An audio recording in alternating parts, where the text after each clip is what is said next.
사도행전 12장 20절로부터 25절까지의 말씀입니다. 이제 하나님의 말씀을 봉독하겠습니다.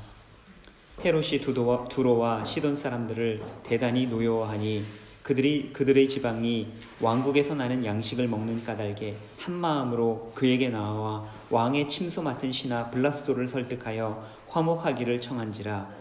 헤롯이 나를 택하여 왕복을 입고 단상에 앉아 백성에게 연설하니 백성들이 크게 부르되 이것은 신의 소리요 사람의 소리가 아니라 하거늘 헤롯이 영광을 하나님께로 돌리지 아니하므로 주의 사자가 곧 친히 벌레에게 먹혀 죽으니라. 하나님의 말씀은 흥왕하여 더하더라. 바나바와 사울이 부조하는 일을 마치고 마가라 하는 요한을 데리고 예루살렘에서 돌아오니라. 아멘. 전후좌우에 계신 분들과 사랑의 인사 나누겠습니다. 옆에 계신 분들, 앞뒤에 계신 분들을 돌아보시고 인사 나누시기 바랍니다. 만나서 반갑습니다. 잘 오셨습니다.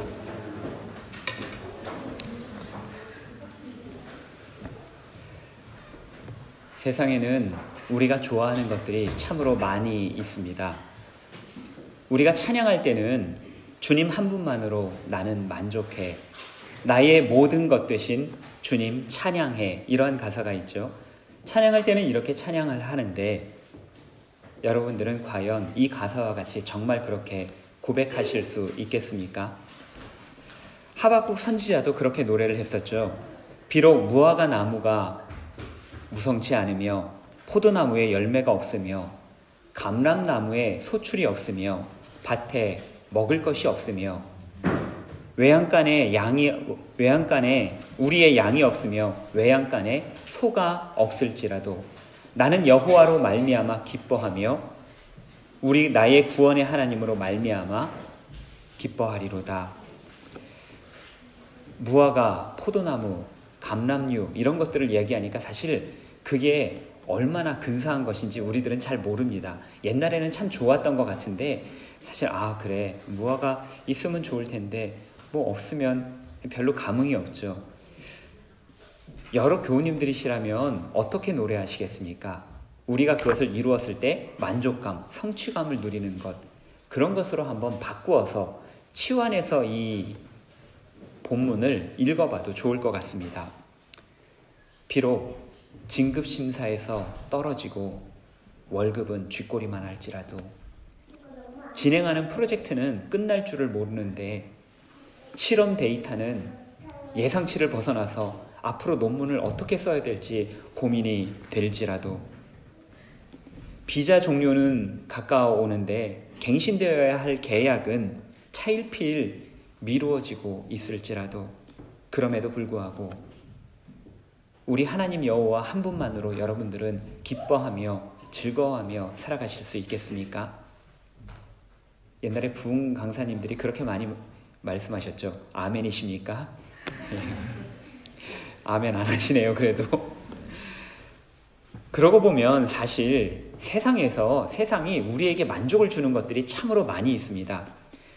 의식주로 대표되는 생활 환경, 이런 것들도 우리에게 만족을 주지 않습니까?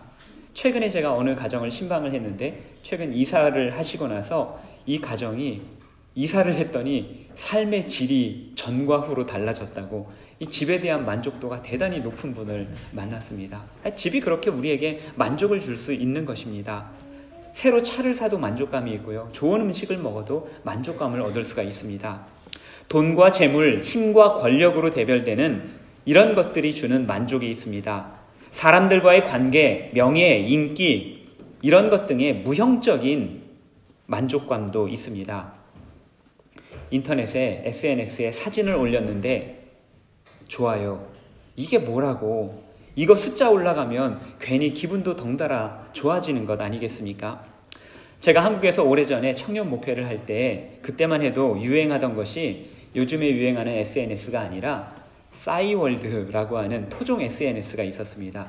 제 하루 일과 중에 하나가 청년들 싸이월드 미니 홈피에 방문해서 신방을 한다고 하죠. 신방을 해서 방명록에다가 글 남겨주고 올린 사진에다가 댓글 남겨주고 이런 것들의 일과 중에 하나였습니다. 지난 수련회 폐회 예배에서도 언급이 되었지만 이러한 만족에는 결국 한계가 있습니다. 정말 좋은데 그것만 붙잡고 있으면 계속 그렇게 좋으냐? 그렇지 않다라는 것입니다.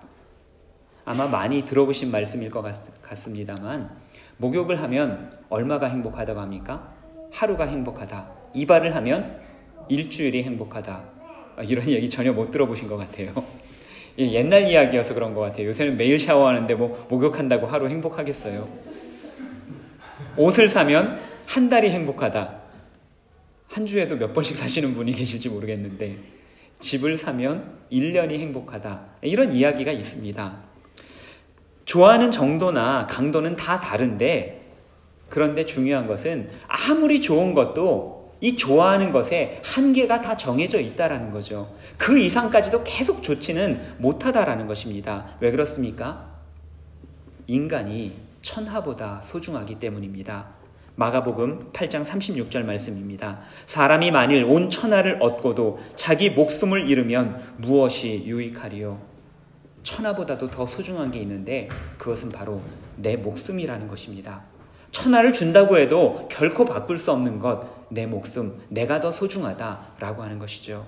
그렇기 때문에 천하에 있는 것, 하늘 아래 있는 것으로는 우리에게 영원한 만족감을 줄 수 없다라는 것입니다. 그렇다면 우리에게 영원한 만족감을 주는 것은 무엇입니까? 하늘 아래에 있는 것으로 만족감을 주지 못한다면 하늘 위에 있는 것은 어떻겠습니까? 그래서 구약 전도서의 전도자는 하나님께서 사람에게 영원을 사모하는 마음을 주셨다. 우리로 하여금 하나님을 추구하고 하나님을 경외하는 삶을 살게 만드셨다라고 노래를 했던 것입니다. 이것이 바로 하박국 선지자가 노래를 했었던 것이고 또한 주님 한 분만으로 내가 만족하겠습니다 라고 노래했었던 우리 믿음의 선배들의 고백이었던 것입니다. 그러나 사람들은 순수하게 하나님만으로 만족하지 못했습니다. 언제부터요? 태초부터, 아담 때부터 그랬습니다. 하나님께서 천지를 창조하신 후에 에덴이라는 동산을 만드셨습니다. 동산 중앙에는 눈에 띄는 두 그루의 나무가 있었죠. 어떤 나무였습니까? 하나는 생명나무였고 또 다른 하나는 선악을 알게 하는 나무였습니다. 이 선악을 알게 하는 나무의 열매를 우리는 흔히 선악과라고 부르죠.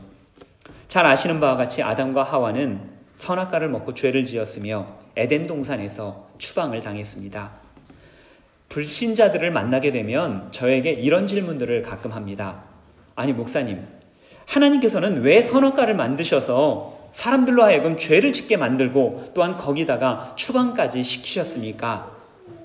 선악과가 없었더라면 아담이 죄를 지을 일도 없었고 추방당할 일도 없었겠지 않느냐라고 하는 그런 질문이었습니다.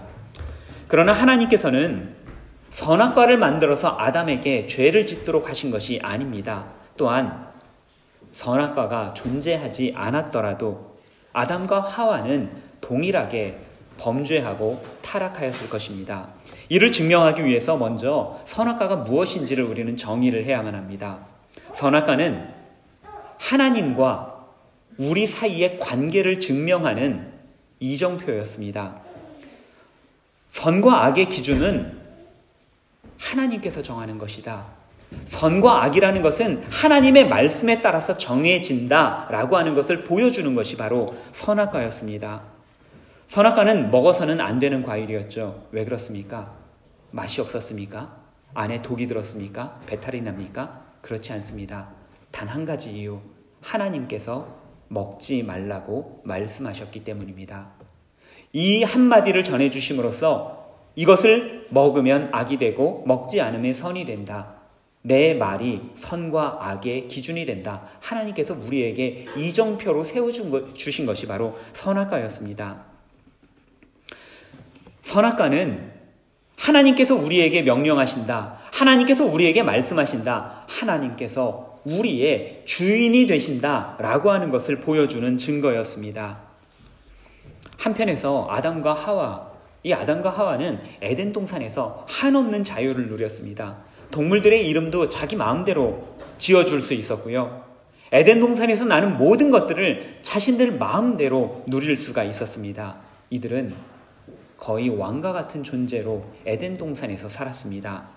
그러나 그들은 신이 아니었습니다. 왜요? 그들에게 명령을 하시는 하나님이 계셨기 때문입니다. 아담과 하와에게 하나님의 주인 되심, 그들이 신이 되지 못한다라는 것을 알려주는 것이 바로 그 역할을 하는 것이 선악과였다라는 것입니다. 뱀은 아담과 하와에게 유혹을 할 때 이렇게 말했죠. 너가 이것을 먹게 되면 너희가 하나님과 같이 될 것이다. 선과 악은 하나님께서 정해주시는 것이 아니라 이제는 너희 스스로가 결정할 수 있다 라고 하는 것이었습니다. 뱀이 말한 하나님과 같이 되는 것이란 하나님께서 주인 되시는 삶이 아니라 우리 스스로가 주인된 삶을 살아가는 것, 그것이 바로 뱀의 유혹이었던 것입니다. 뱀의 유혹에 따른 결과 아담과 하와는 선악과를 먹었죠. 하나님께서는 선악과를 먹는 것을 악이라고 하셨지만 아담은 하나님 그렇지 않습니다. 이제는 제가 먹어도 되겠습니다. 저는 이것을 선이라고 생각합니다. 스스로 판단하고 결정하고 그것을 먹었던 것입니다. 아담의 죄는 하나님의 주인 되심을 거부하고 스스로 주인된 삶을 선택한 것입니다. 그렇다면 다시 한번 생각해 보겠습니다. 아담과 하와가 지은 인류 최초의 죄는 무엇이었습니까? 먹지 말라고 한 과일을 먹었으니까 도둑질이었습니까? 명령을 어긴 것입니까? 그들이 저지른 최초의 죄는 바로 교만이라고 하는 것이었습니다. 스스로 주인된 삶을 살기로 한 것, 스스로 하나님과 같이 되기로 한 것, 이것이 바로 그들이 마음속으로부터 저지른 최초의 죄였다는 것입니다. 그래서 성경적으로 교만이란 하나님 자리에 우리가 앉는 것, 하나님 자리에 우리가 앉는 것을 교만이라고 말을 합니다. 이것이 바로 인간의 타락이고 모든 인류에게 내려오는 아담의 원죄라고 하는 것입니다. 하나님 없는 삶이고 하나님을 인정하지 않는 삶이며 하나님이 주인 되시지 못하는 삶을 말합니다. 인류의 원죄가 교만 때문입니다. 그렇다면 우리가 죄로부터 구원을 얻으려면 어떻게 해야만 하겠습니까? 물론 우리가 얻는 구원은 예수 그리스도의 복음으로 말미암는 것이죠. 그런데 이 예수 그리스도의 복음하고 우리가 말하고 인정하는 구약의 원죄하고 어떤 관계가 있는 것입니까? 복음을 믿게 되면 과연 이 원죄가 어떻게 해결이 된다는 것입니까? 원죄는 교만 때문이었죠. 그렇다면 이 교만을 제거하기 위해서 어떠한 덕목이 필요합니까? 겸손이라고 하는 덕목이 필요하죠. 어떤 분들은 겸손이라고 하면 고개를 조아린다거나 혹은 자신을 한없이 낮추는 것을 겸손이라고 이야기하시는 분들도 계십니다. 제 후배 목사님 중에 이러한 겸손을 실천하기 위해서 날마다 노력하는 그런 분이 계셨습니다. 언제나 자기 스스로를 미물이라고 칭했습니다. 작은 존재, 미물. 그러면서 저하고 이렇게 만나면 아유 형님 이렇게 한낱 미물 같은 저를 만나주셔서 너무 감사합니다. 농담처럼 하지만 항상 그런 식으로 이야기를 했습니다. 그런데 그렇다고 해서 정말 보잘것없는 사람이 아니라 프랑스에서 신학 박사 학위를 하고 한국에서 지금 신학자로 그리고 교수로서 활동하고 있습니다. 그러면서 자기 신학을 미물 신학이라고 정의를 하는 겁니다. 과연 물론 이제 비록 농이 섞인 그러한 표현입니다만 과연 하나님께서 우리에게 원하시는 것이 과연 그런 것일까요? 우리가 그렇게 할 때 하나님께서 기뻐하시고 우리에게 구원이 임하는 것이겠습니까? 저희 외할머니께서 저희 집안의 신앙의 원조셨습니다. 주한장로교회 몇 해 전에 저희 교회 오셔서 부흥회를 하셨던 그 주한장로교회 목사님, 그 교회에서 이제 시무권사로 오랫동안 활동하셨던 권사님이셨는데 저희 외할머니 생각을 해보면 시도 때도 없이 기도하시는 분, 기도의 사람, 이런 생각이 퍼뜩 드는 그런 분이셨습니다. 그래서 언제나 어려움이 있을 때, 힘든 것이 있을 때 그냥 할머니께 말하면 할머니께서는 언제나 저희를 위해서 쉬지 않고 기도해 주시는 그런 분이셨죠. 그런데 제가 대학생이 된 이후에 어느 날인가 그 할머니께서 기도하시는데 그 기도하는 내용을 자세히 듣게 됐습니다. 전에는 할머니 기도하시면 늘 그러시니까 그런가 보다 했는데 제가 대학생이 되고 나서 좀 더 신앙을 진지하게 생각을 하고 나서 그 할머니의 기도를 들으니까 할머니의 그 기도하는 내용들, 거기에 제가 많은 의문을 품을 수밖에 없었습니다. 하나님, 이 벌레만도 못한 사람을 구원해 주셔서 감사합니다. 자기 자신을 낮추시는데 그 표현들이 기가 막혔습니다. 마른 막대기만도 못한 우리입니다. 버러지 같은 인생, 쓸모없는 인생을 시궁창 같은 세상에서 구원해 주셨습니다. 우리는 연약합니다. 아무것도 알지 못합니다. 지혜가 부족합니다. 심지어 손톱 발톱에 낀 때만도 못한 우리를 구원해 주셨습니다. 이런 표현도 등장했습니다. 이런 표현들을 혹시 들어보신 일이 있습니까? 아니면 여러분들의 기도 중에 사용해 보신 일이 있습니까? 저는 기도를 들으면서 우리 인생에 대해서 이렇게까지 비참하게 묘사를 할 수 있구나, 이런 생각을 하게 되었습니다. 그런데 저도 그 기도의 영향을 받아서인지 다른 사람들을 위해서 기도할 때도 이런 기도가 가끔씩 툭 튀어나오는 겁니다. 제가 선교단체에서 이제 선교사로 파송되시는 간사님을 위해서 기도하는데, 제가 대표로 기도를 하는데, 하나님, 우리 간사님 연약합니다. 지혜가 없습니다. 부족합니다. 이런 마른 막대기만도 못한 저희 간사님을 선교사로 보내주시니 감사합니다. 저는 꽤나 진지하게 기도했는데 다른 분들이 굉장히 곤혹스러워 하시더라고요. 물론 이 모두가 우리 자신을 낮추고 우리 하나님을 높이기 위한 그런 의도에서 비롯된 것이었습니다. 그러나 그렇게 한다고 겸손해지는 것입니까? 낮아집니까? 우리에게 구원이 이르며 동시에 하나님께서 기뻐하십니까? 성경적인 교만은 하나님께서 하나님 되심을 인정하지 않는 것이다 라고 말씀드렸습니다. 그렇다면 성경적 겸손은 무엇이겠습니까? 하나님의 하나님 되심을 인정하는 것이 바로 겸손의 첫걸음입니다. 태초로부터 시작되었던 죄악, 스스로 하나님의 자리에 오르려고 했었던 교만은 인류 역사를 통해서 지속적으로 반복이 되었습니다. 오늘 본문의 헤롯은 스스로 주인이 되고자 하는 인류의 원죄를 가장 잘 우리에게 시각화해서 보여주는 사람이었습니다. 우리가 지난주까지 봤었던 이 사도행전의 내용이 어떻습니까? 베드로가 아무 이유 없이 붙잡혔는데 그러다가 천사가 나타나서 그를 구해줬습니다. 감옥에서 탈출해서 베드로는 마가의 다락방에 찾아가서 초대교회 성도들에게 그동안 있었던 자신의 일들을 이야기하고 그리고 호련히 어디론가 떠나는 내용이었습니다. 이어지는 18절 말씀을 보게 되면 다음날 아침에 한바탕 소동이 벌어졌다는 것을 알게 되죠. 헤롯은 19절에서 파수꾼들을 신문하고 죽이라 라고 명령을 하였습니다. 이 명령 한마디에 20명 가까운 사람들이 목숨을 잃었습니다. 베드로는 단지 헤롯의 포퓰리즘, 대중영합주의 정책에 의해서 그냥 단지 붙잡혔었던 것입니다. 정치적인 희생양이었고 놀이개에 불과한 존재였습니다. 따지고 보면 베드로가 법적으로 구속되어야 할 이유가, 타당한 이유가 전혀 없었다는 것입니다. 구속될 필요가 없었으니 엄밀하게는 그를 지킬 필요도 없었을 것입니다. 그러나 파수꾼들은 베드로가 사라진 것으로 인해서 모두 목숨을 잃었습니다.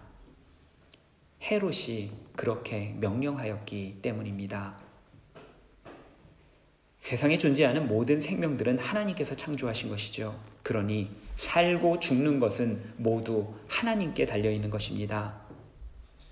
그러나 마치 선악과를 따먹고 자신의 주권을 주장했었던 아담처럼 헤롯은 사람들의 목숨에 주인 노릇을 하려고 했었다는 것입니다.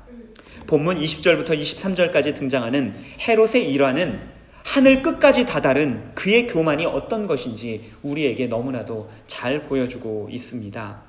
헤롯은 자신이 가지고 있었던 힘과 권한으로 두로와 시돈 사람들에게 이른바 갑질을 했었던 것입니다. 그게 얼마나 심했던지 두로와 시돈 사람들이 헤롯의 신하들까지도 매수해서 어떻게 해서든지 잘 보이려고 노력을 하였던 것입니다. 그러던 중에 급기야 헤롯이 연설하던 중에 백성들은 그에게 드러내놓고 아첨을 하였습니다. 21절과 22절의 말씀을 제가 한번 다시 읽어보겠습니다. 헤롯이 나를 택하여 왕복을 입고 단상에 앉아 백성에게 연설하니 백성들이 크게 부르되 이것은 신의 소리요 사람의 소리가 아니라 하거늘. 신의 소리를 내는 것은 누구입니까? 신이죠. 신의 소리를 내는 것은 신입니다. 당시에도 이미 로마 황제에 대해서 신격화가 조금씩 이루어지고 있었습니다. 백성들은 아부를 넘어서 헤롯을 신격화하기까지 이르렀습니다. 헤롯이 말하는 것이 하나님께서 말씀하시는 것 같다라고 두로와 시돈 사람들이 아부하고 아첨하였던 것입니다. 사실 여기까지는 큰 문제가 아닐 수도 있습니다. 그저 헤롯의 갑질에 불과합니다. 문제는 그 다음에 있습니다. 23절 말씀입니다. 헤롯이 영광을 하나님께로 돌리지 아니하므로 주의 사자가 곧 친히 벌레에게 먹혀 죽으니라. 헤롯이 죽었습니다. 이유가 무엇이었습니까? 하나님께 영광을 돌리지 않았기 때문입니다. 바꾸어 말하면 하나님께서 받으셔야 할 영광을 자신의 것으로 취했기 때문에 죽음을 당했다라고 하는 것입니다. 헤롯은 자신의 기분에 따라 살 사람을 죽이고 죽일 사람을 살렸습니다. 그가 비록 죽은 사람을 살려내지는 못했을지라도 스스로 사람들의 생명의 여탈권을 행사함으로써 자기 스스로 내가 신의 반열에 오른 것이 아닌가 착각하였던 것입니다. 그 결과가 무엇입니까? 벌레에 먹혀 죽었습니다. 그의 죽음을 현대의학적으로 어떻게 설명해야 될지 사실은 정확하지는 않습니다. 하지만 고대 자료를 참고해보면 감염이나 기생충에 의하여 죽은 것으로 보여지고 또한 그러한 죽음은 일반 사람들의 죽음 중에서 가장 비참한 죽음이었다라고 고대 역사가들은 말을 합니다. 하나님께 영광을 돌리지 않고 스스로 영광을 취한 결과는 참으로도 비참하고 참혹한 것이었습니다. 하나님께서는 우리의 죄에 대해서 그때그때마다 벌을 주시는 그런 하나님이 아니십니다. 그러나 헤롯의 경우는 모든 인류의 공통의 죄, 교만의 죄를 너무나도 잘 보여주는 예가 되었습니다. 이에 하나님께서는 그의 비참한 최후를 통하여 인류가 걸어가고 있는 그 길이, 그 결국이 무엇인지를 우리에게 명백하게 보여주셨던 것입니다. 하나님께서는 저와 여러분들에게 겸손을 요구하고 계십니다. 그 첫걸음이 바로 하나님께서 하나님 되심을 인정하고 하나님께서 우리의 주인 되신다라는 것을 인정하고 살아가는 삶입니다. 그렇게 살아가는 저와 여러분 되시기를 바랍니다. 두 번째로 겸손이란 나의 나됨을 인정하는 것입니다. 나의 나됨을 인정하는 전제 조건이 있는데 그것은 앞서 이야기했던 하나님의 하나님 되심을 인정하는 것입니다. 하나님의 하나님 되심, 주인 되심을 인정하는 것 안에서 나의 나됨을 인정하는 것, 이것이 겸손의 두 번째 걸음입니다. 사도 바울은 고린도전서 15장 10절에서 이렇게 고백하였습니다. 내가 나된 것은 하나님의 은혜로 된 것이니, 나의 나된 것은 하나님의 은혜로 된 것이다. 이 고백은 우리가 스스로를 사람들에게 잘 보이려고 과장할 필요도 없고 겸손한 척 하려고 우리 자신을 과소평가할 필요도 없다라고 하는 것입니다. 주어진 것, 주어진 은혜에 감사하면서 살아가면 그것이 바로 나의 나됨을 인정하는 삶을 사는 것입니다. 우리가 잘 못하는 것들이 사실 많이 있죠. 그런데 그 중에 칭찬에 관한 것들을 참 우리가 잘 못합니다. 칭찬하는 것도 잘 못하고요. 칭찬받는 것도 또한 잘 못하는 것을 보게 됩니다. 저희가 칭찬을 하면요, 어린이들은 어떻게 반응합니까? 어린이들은 우쭐해야죠. 나 괜찮은 어린이야. 나 잘난 어린이야. 근데 어른들은 어떻게 합니까? 어른들은 부정을 합니다. 아니에요. 그냥 한 거예요. 몰라요. 부정을 하죠. 그런데 칭찬에 대한 성경적인 자세는 감사로 받는 것입니다. 또한 이것이 나의 나됨을 인정하는 것이고 하나님 안에서 겸손해지는 길입니다. 전에 제가 목회하던 교회에서 말씀을 유별나게 철저하게 지키려던 청년이 있었습니다. 찬양대원으로 섬겼는데요. 저희 찬양대원하고는 좀 다릅니다. 예배 후에 제가 수고 많으셨습니다. 수고했습니다. 라고 이렇게 웃으면서 인사를 했는데 이 자매가 저에게 이렇게 대뜸 말을 하는 겁니다. 목사님, 왜 그런 말씀을 하세요? 당연히 할 걸 했는데 수고했다고 말하시면 안 되죠. 하나님께 영광을 돌려야지 우리에게 수고했다고 그런 말씀을 하시면 안 돼요. 그런 말씀 하지 마세요. 목사가 예배 마치자마자 한 청년한테 이렇게 야단을 맞았습니다. 당시 제가 이제 벌써 한 10년 전 일이라서 제가 30대 후반에 담임 목사 처음 나가가지고 있었던 일이라 가지고 제가 당황해서 한마디도 그 말에 대꾸를 하지 못했습니다.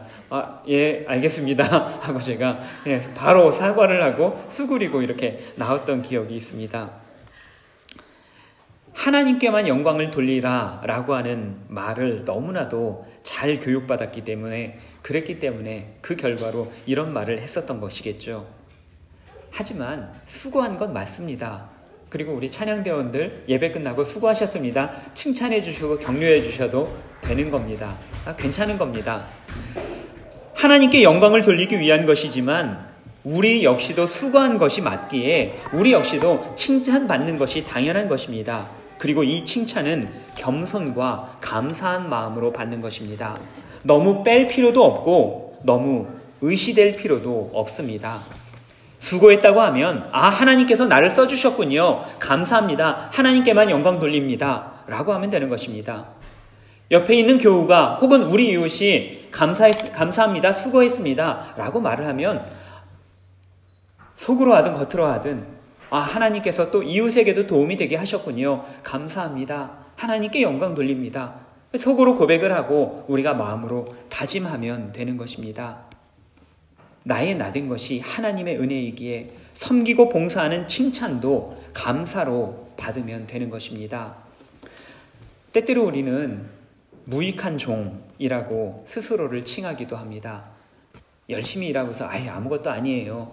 자기가 한 것들을 부정하고 부인하고 예수님의 비유를 듣다 보면 예수님의 비유에서 비슷한 이야기가 나옵니다. 어떤 종이 있는데 하루 종일 수고를 하고 와서 그 종이 칭찬받는 종은 어떻게 하느냐 하면 수고하고 와서 나 수고했습니다 라고 하는 것이 아니라 나는 무익한 종이라 라고 이야기하는 그런 종이 바로 칭찬받을 만한 훌륭한 종이다. 예수님께서 말씀을 하셨죠. 이런 말씀 때문에 우리는 자꾸만 이 무익한 종이라고 이야기하는 것을 겸손이나 아니면 좋은 것으로 생각하는 경향이 있습니다. 그런데 예수님의 비유는요, 무익한 종이 되라는 말씀이 아니었죠. 어떤 말씀이었습니까? 유익한 종이 되라는 것이었습니다. 유익한 종이 되되 젠체하지 말라는 것입니다. 잘난 척하지 말고 교만해하지 말라는 것이었습니다. 잘난 척하고 젠체하면 유익한 종이 되고서도 무익해지기 때문에 아무런 소용이 없어지기 때문에 그러니까 겸손하게 섬기라 라는 말씀이었습니다. 굳이 잠언 말씀을 언급하지 않아도 교만은 패망의 선봉이기 때문입니다. 반대로 지나치게 칭찬을 바라시는 분들도 계십니다. 저희 교회에는 그런 분들 안 계신 것 같은데 다른 교회에는 그런 분들이 계실지도 모르겠습니다. 인정해주고 수고했다라는 말을 하지 않으면 봉사를 이어갈 수 없는 사람들이 있습니다. 갑자기 섬기기 싫어지는 것이 있습니다. 목사님 이제 이 일 더 이상 못하겠어요. 나 안 할래요. 사실은 이런 분들은 엄밀하게 말씀드려서 자존감이 부족하기 때문입니다. 하나님께서 우리를 존귀하게 창조하셨다는 사실을 잠시 잊고 계시기 때문에 그러기 때문에 사람들에게 칭찬을 받지 않으면 그것이 힘들어지고 마음에 어려워지는 것입니다. 우리의 존귀함은 다른 사람들의 평가나 악플에 의해서 좌우되는 그런 존귀함이 아닙니다. 하나님께서는 우리를 천하보다도 소중하게 창조해 주셨습니다. 이것을 잊지 않고 우리에게 주어진 것들을 늘 감사함으로 받아갈 수 있는 저와 여러분 되시기를 바랍니다. 그때에 비로소 우리는 교만을 물리치고 겸손하게 하나님과 동행할 수 있는 것입니다. 이제 말씀을 마치려고 합니다. 하나님께서는 우리를 미물로 창조하지 않으셨습니다. 하나님께서는 저와 여러분들을 천하보다도 존귀하게 창조하셨습니다. 하나님 안에서 존귀해지도록 창조해 주셨습니다. 그러나 우리는 스스로 하나님을 떠나면서 미물이 되어버렸습니다. 옛 믿음의 선배들의 기도 중에서 우리를 비참하게 언급했었던 것은 하나님을 알지 못하는 상태가 얼마나 비참한지를 우리에게 보여주는 것이었습니다. 세계에서 가장 많이 사용되는 전도지 중에 하나가 사형리라고 하는 것이죠. 간단하게 4단계로 신앙을, 복음을 설명해주는 그런 전도지입니다. 이 원리의 4번째 단계에 들어서면 드디어 회심을 하고 주님을 영접하도록 권면하는 장면이 있습니다. 이때에 제시되는 그림이 있는데 2개의 원 안에, 이 원은 자신의 마음을 보여주는 것입니다. 우리의 마음 안에 보좌가 있는데 그 보좌 위에 지금까지 내가 앉아 있었다는 것입니다. 그런데 이 보좌를 우리 주님에게 양보해 드리자, 이것이 바로 주님을 영접하는 것이고, 이것이 바로 주님을 믿는 것이고, 우리의 원죄를 끊어내며 겸손해지는 것이다 라고 이야기를 하는 것입니다. 여러분의 마음의 보좌 위에는 지금 누가 앉아 계십니까? 하나님께서 그 자리에 앉아 계십니까? 여러분들은 그분 한 분만을 바라보며, 주님 한 분만을 바라보며 만족하는 삶을 살아가고 계십니까? 헤롯이 죽었습니다. 교만과 그리스도인의 박해라고 하는 죄악 때문에 헤롯은 죽임을 당했습니다. 24절에서 그의 죽음에 이어 부흥의 소식을 우리에게 보도해주고 있습니다. 복음을 전하는 사도들은 헤롯과 같은 세상의 강력한 사람들에 의해서 방해를 받기도 하고 박해를 받기도 하였지만 하나님의 복음은 결코 방해받지 않았습니다. 그것은 날로 퍼져나갔으며 날로 흥왕케 되었습니다. 이것이 복음의 역사고 하나님 나라의 역사입니다. 이 복음은 결코 방해받지 않고 어느 순간도 막혀지지 않는 이 복음은 하나님 안에서 하나님께서 우리에게 주인 되신 것을 말해주고 있고, 또한 우리가 하나님 안에서 존귀한 존재라는 것을 우리에게 오늘도 알려주고 있습니다. 이 복음을 붙들고 존귀한 하나님의 자녀로서 살아가시는 저와 여러분 되시기를 간절히 바랍니다. 하나님께만 영광 돌리시는 저희 베른하님교회와 오늘 이곳에 방문하시고 함께 예배드리시는 모든 분들 되시기를 간절히 바랍니다. 기도하겠습니다. 우리를 존귀하게 창조하시고 하나님께 영광을 돌리는 사람들로 불러주시니 감사드립니다. 아담이 걸어간 길, 헤롯이 뒤따른 길 따라가지 않겠습니다. 저희의 삶에서 하나님만을 주인으로 모십니다. 우리가 하나님의 피조물됨을 겸손히 인정합니다. 저희의 삶, 저희의 전 존재를 통하여 하나님 영광받아 주시옵소서. 예수님 이름으로 간절히 기도드립니다. 아멘.